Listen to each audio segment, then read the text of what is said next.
தமிழகத்தில் உள்ள 25 சுங்கச்சாவடிகளில் கட்டணம் உயர்த்தப்பட்டுள்ள நிலையில் அது குறித்து மக்கள் கூறும் கருத்துக்களை தற்போது பார்க்கலாம்.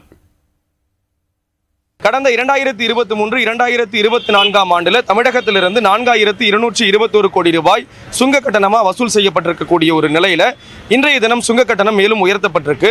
இது என்ன மாதிரியான தாக்கத்தை ஏற்படுத்துது, அது தொடர்பாக மக்கள் என்னென்ன விஷயங்களை பகிர்ந்துக்கிறாங்க அப்படிங்கிறத பார்க்கலாம் வாங்க. இந்த டோல்கேட்டில் விலை ஏற்றதுனால அத்தியாவசிய பொருட்கள் விலையா இருக்கு எல்லாமே. இது மக்களுக்கு ஒரு பெரிய சமாதானம் இல்லை சார். இருக்கிற ரோடு அப்படி தான் இருக்குது, சாலைகள் எல்லாமே அப்படி தான் இருக்குது.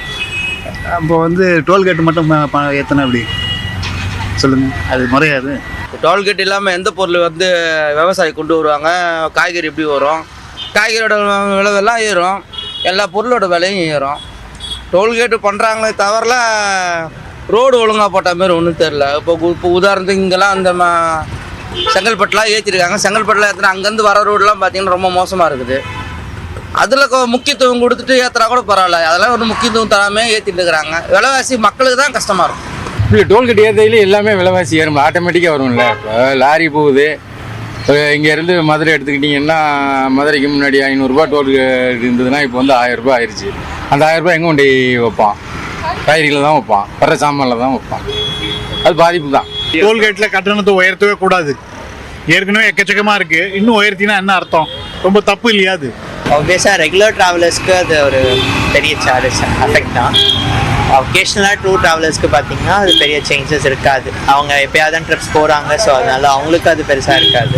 ஒரு 10 வருஷத்துக்கு முன்னால் இருந்த எவ்வளோ சம்பளம் கொடுத்தாங்களோ அதே சம்பளம் தான் இன்றைக்கும் கொடுக்குறாங்க. ஆனால் பொருளாதாரம் மட்டும் ஹெவியாக இருக்குது. இன்றைக்கி 10 ரூபாயில் ஒரு சாதாரண விஷயம் இல்லை. ஒரு டீ சாப்பிட்றதுக்கே இன்றைக்கி 20 ரூபா ஆகுது.